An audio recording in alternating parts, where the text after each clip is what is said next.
Welcome to the Immersion Zone. Today we discuss green fins. What is it? What's in it for me as a dive professional or a scuba diver?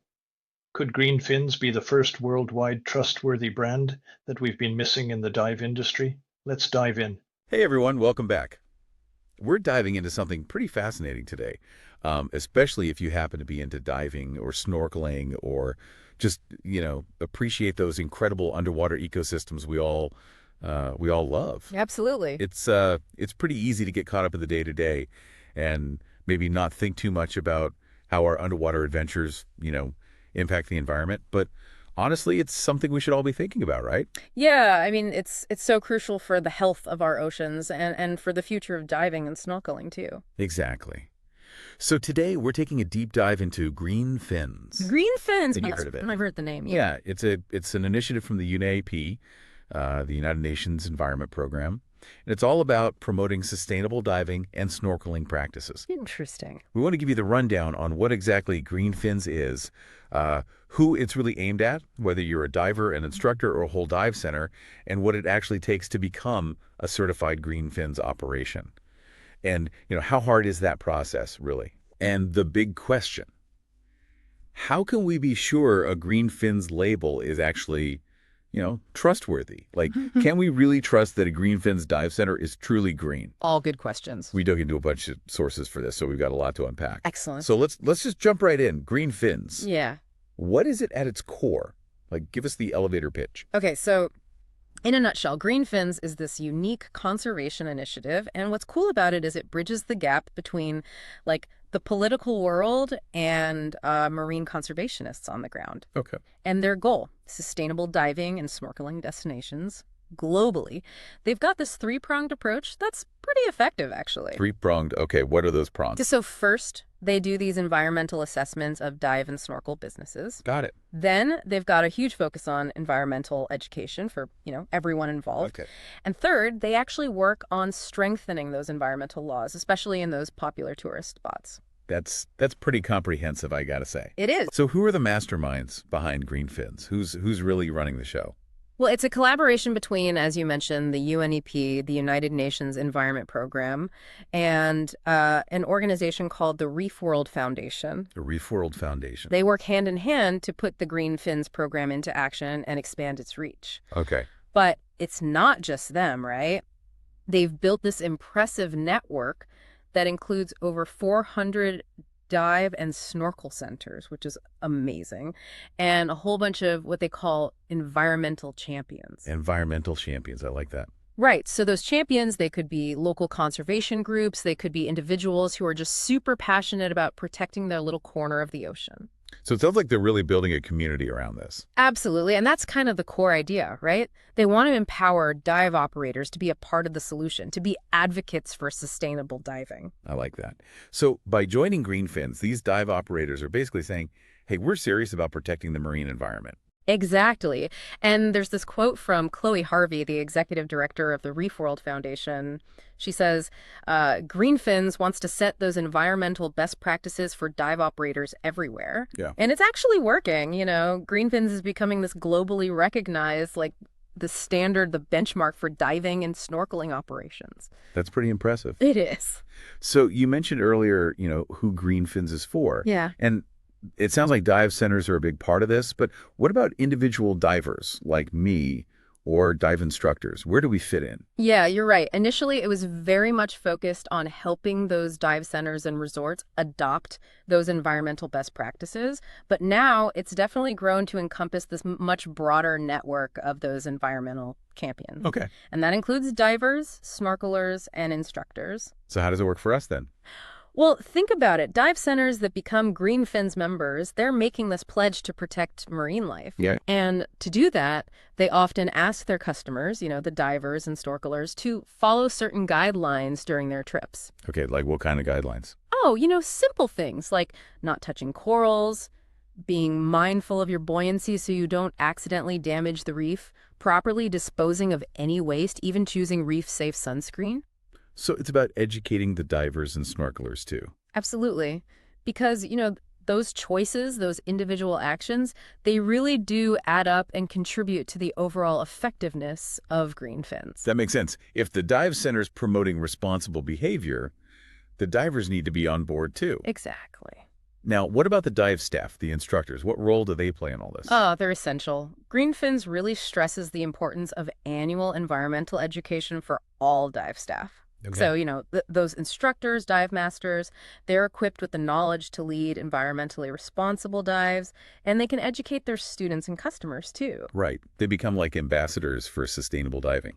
Exactly. And Green Fins provides resources, tools specifically designed to help those professionals deal with any environmental challenges they might face while doing their job. So it's about giving them the knowledge and resources to actually make a difference. Exactly. And ultimately, the goal is to cultivate this sense of stewardship in everyone who experiences the underwater world. I love that. From the business owners to those individual enthusiasts, everyone's a part of it. Okay, so let's say a dive center decides, hey, we want to become a Green Fins approved center. Right. What's that process like? Is it super complicated? Well, they've got this structured membership process, and it does have several steps showing a commitment from the centers. Okay. But here's the interesting thing. The first step, just becoming a member, it's actually free. Free. That's pretty cool. So there's no barrier to entry, really. Not initially, no. So what happens after a dive center signs up? So the next step is environmental training for their staff. Makes sense. This ensures everyone on the team understands those best practices and, why they matter. Then they go through an environmental risk assessment of their operation. An assessment. Okay. Yeah, it helps identify those specific areas where they can reduce their environmental impact. So they're figuring out where they can improve. Exactly. Then they move on to step 4, which is a consultation phase. Okay. So Green Fins works directly with the dive center, goes over those assessment findings, and together they decide on specific improvements to implement. So it's a collaborative process. It is. They're not just told what to do. They work together to find solutions. Exactly. And once those initial improvements are, underway, they can become a certified active member for a year. So it's like a probationary period, kind of. Yeah, you could think of it that way. Okay. And then step 6, every year, there's more training and another assessment. So they have to keep up the good work. They do. It's not a one-time thing. Not at all. This ensures they're maintaining those standards and always looking for ways to be even better. I like that. It's about continuous improvement. Exactly. And the final step, it's kind of like a fork in the road. Okay. The top 10 dive centers with the highest assessment scores, they get this continued membership, which, highlights them as the leaders in sustainability. So there's an incentive to really excel. There is. But on the other hand, if a dive center isn't showing improvement over time, their membership can actually be suspended. Wow. So there are real consequences if they don't keep up their end of the bargain. Yeah, it's a system of rewards and accountability for sure. I like that. It keeps everyone honest. Right. Now, do they get any help with making these improvements? Yeah. Are there resources available to guide them? Oh, totally. All the Green Fins materials, the guidelines, the best practice documents, it's all free to download on their website. That's great. So they're not left to figure it all out on their own. Nope. And when a dive center joins, they're making a commitment to actually implement these practices to protect the marine environment. Okay, so can you give me some specific examples of what these best practices actually look like? What are some things that a Green Fins member would be expected to do? Sure. Well, for starters, they need to display their Green Fins certificate and posters prominently. Cool. And they have to choose a Green Fins champion from their team. Like a sustainability leader. Exactly. Someone to champion their efforts. And as we talked about, that annual staff education is key. They also need to put policies in place for what they call minimum discharge and responsible garbage management. Minimum discharge, what's that? It means minimizing any pollutants or waste that goes into the water. Okay. So they'd use eco-friendly cleaning products, recycle everything they can, prevent any littering, and, very importantly, no fish feeding. Fish feeding, that's a big no-no, right? Huge no. We've talked about that before, how it disrupts the natural balance of the reef. It really does. So, no feeding the fish. Got it. What else? Other key practices include a strict ban on spearfishing and selling or displaying corals or any protected marine life. Yeah. They're also encouraged to really promote good buoyancy control among divers. Yeah, to prevent those accidental bumps and scrapes on the reef. Exactly. And to offer courses, like marine life identification Hmm. or how to participate in those citizen science projects like reef monitoring. So it's not just about avoiding harm. It's about actively contributing to conservation. Right. And for snorkeling, especially with those who aren't strong swimmers, they need to make sure everyone's wearing life jackets. That's a good safety measure, too. Absolutely. Okay, so those are all really specific actions that, clearly make a difference. But what about when they're actually out on the water on those dive trips? Are there guidelines for their on-water operations as well? Oh, yeah, definitely. The best practices extend to the actual dives themselves. Greenfin's members, they got to set a good example by following those environmentally friendly practices always. Pre-dive briefings are super important. To set the tone for the dive. Exactly. And those briefings need to emphasize a strict, no-touch policy for all marine life. Look, but don't touch. Exactly. They should always use mooring buoys whenever possible. To prevent anchor damage. Right. And if there aren't any mooring buoys, they're actually encouraged to install and maintain them if they can. So it's about taking initiative to protect the reef. It is. They also need to know those local environmental regulations in marine protected areas like the back of their hand. And share that information with their guests. Of course. So everyone's informed and knows the rule. Exactly. And active participation in beach and underwater cleanups is another expectation. Okay. As is involvement in those reef and marine life monitoring programs. And just to reinforce their commitment to conservation, they can't be involved in collecting, selling, or displaying any marine life, and they have to actively oppose the shark fin trade. Okay, so this all sounds really great on paper. Right. It seems like a really comprehensive system. But this brings us to a crucial question for us and for our listeners, I think.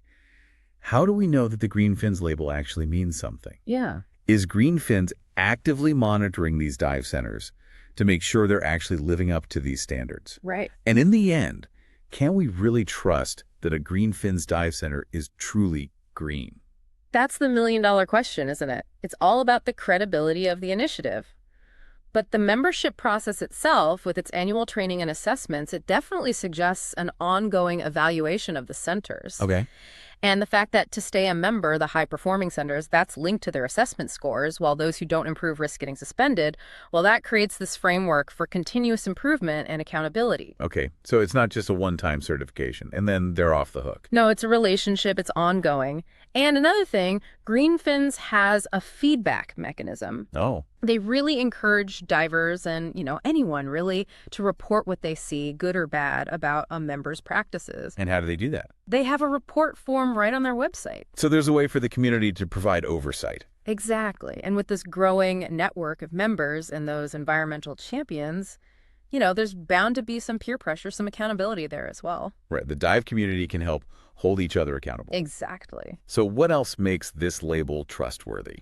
What else have they got going on? Well, Chloe Harvey from Reef World, she says over 1,300 dive operators in 70 countries have signed on to that Green Fins Code of Conduct. Wow, that's a lot. It is. And she emphasizes that those operators have made real, measurable improvements in their environmental performance. That's encouraging. It is. And the Reef World Foundation, they don't just certify and walk away. Right. They actually mentor the dive centers, guide them in adopting those alternatives to harmful practices, and help them transition to more sustainable operations. That's fantastic. They've even seen some dive centers that have managed to eliminate all the major environmental risks from their everyday operations. That's amazing. It's a testament to the program's potential. Yeah, that's really inspiring. It is. But you mentioned that those operators have made measurable improvements.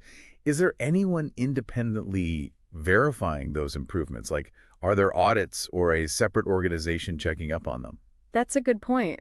It's not entirely clear from the information we found. You're right. The sources don't really spell out a completely independent third-party monitoring system, with those specific metrics for what green actually means. Yeah. So a lot relies on the commitment of the members and how rigorously the Reef World Foundation sets and enforces its standards. So there's an element of trust involved. There is. But remember, divers can report any concerns they have directly to Greenfins. Okay, and how do they do that? The email address is info@greenfins.net. info@greenfins.net. So that provides a channel for some external feedback and potential follow-up if needed. Right, so if a dive center isn't living up to the standards, someone can flag it. Exactly. And that annual requirement for dive centers to educate all their staff, that helps ensure those principles are being promoted and hopefully put into practice consistently.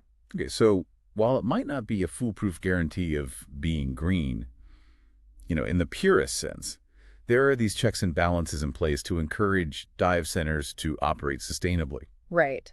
It's the system that blends self-regulation with feedback from the community, Mm-hmm. mentorship from Reef World, and this tiered membership structure that rewards those who perform well environmentally. And punishes those who don't. Exactly. So as a diver or snorkeler, looking to make responsible choices, seeing that green fin certification, it's a good sign that the operator is at least making an effort, even if it's not a perfect, independently verified guarantee. I think that's a fair assessment. And the trustworthiness of the label, in the long run, it depends on the members staying committed and those systems that the Reef World Foundation has put in place actually working. Okay, that gives us a much better understanding of what Greenfins is all about, who it's for, how to get involved, and how trustworthy that label really is. Yeah. It definitely seems like a positive step towards a more sustainable future for dive tourism. Absolutely. So, to sum up, Greenfins is this collaborative initiative led by the UNEP and the Reef World Foundation, aimed at making dive and snorkel tourism more sustainable globally. Right. And it works by educating and assessing dive operators, promoting those best environmental practices for the centers themselves, their staff, and the divers. Right. Becoming a member, it's a structured process with that ongoing annual evaluation. Yes. And the program recognizes and rewards those top performers while addressing those who aren't meeting the standards. That's right. And even though we didn't find details about a fully independent verification system, that combination of self-monitoring, community feedback, and the possibility of membership suspension, it suggests a genuine commitment to keeping those Greenfins efforts on track. Absolutely. So, for all of you listening out there, as you plan your next underwater adventure, it might be worth asking yourself, what does it mean for a whole industry to take on this responsibility of self-regulation, in the name of environmental sustainability? Right. And what can we, as informed travelers, do to support and encourage these kinds of initiatives?